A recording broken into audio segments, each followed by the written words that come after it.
No caso de uma materialização, só quem é vidente vê? Olha, normalmente não. Quando a materialização é real, todos aqueles que estão participando daquele trabalho espiritual podem ver também. Não só os videntes, é claro que os videntes irão ver, mas os outros também podem ver.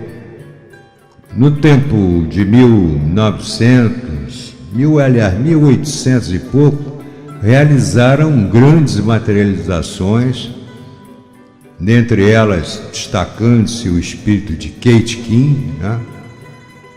E naquela época eles usavam as famosas mesas, então era um número considerável de médios, talvez 10, 12, e o médio principal ficava na cabeceira da mesa, e os outros formando a corrente e fornecendo o ectoplasma para que ele pudesse então servir de instrumento para a materialização do espírito. E muitos se materializaram, muitos verdadeiramente. Existiram fraudes, sim, como em tudo na vida nada é perfeito, então existiram fraudes, mas a grande maioria era de médiuns autênticos, inclusive o caso de Kate King, né, que ficou famoso na literatura espírita.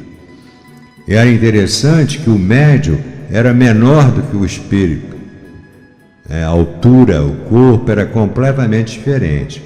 Existem relatos também de espíritos que se materializaram e que lhes foram transmitidos determinados objetos de peso para segurarem um livro, por exemplo, e o espírito, embora sem forma corpórea, só fluidificada, segurou o livro, não deixou o livro cair. Negócio, eu lastimo que hoje não façam mais isso. Uma pena tremenda, porque foi uma época áurea do espiritismo, né? 1852 em diante, por aí. Uma época áurea, em que mostrava a verdade do espírito. Então eu acho que era importantíssimo. É lógico que os médiuns, e naquela oportunidade, todos aqueles que estavam na mesa, participando daquela materialização, viam os espíritos materializados. Porque você sabe que existem, normalmente, dois tipos de materialização. A materialização normal, o espírito normal, né, como nós vemos, e a materialização minúscula também, que é um troço fantástico. Teve um estudioso francês chamado Paul Gibier. Ele, inclusive, ele divulgou muito sobre a materialização minúscula. É uma coisa impressionante.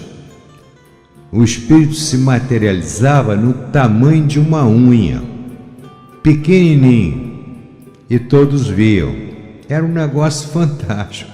É a materialização minúscula, e a outra é a maiúscula, porque a materialização ela se processa através do ectoplasma do médium. É aquilo que eu sempre digo, o espírito ele precisa do médium para, eu não digo trabalhar, mas para se manifestar. No caso de um médium de incorporação, por exemplo, ele precisa do aparelho vocal, das cordas vocais, da voz, do aparelho do médium, né?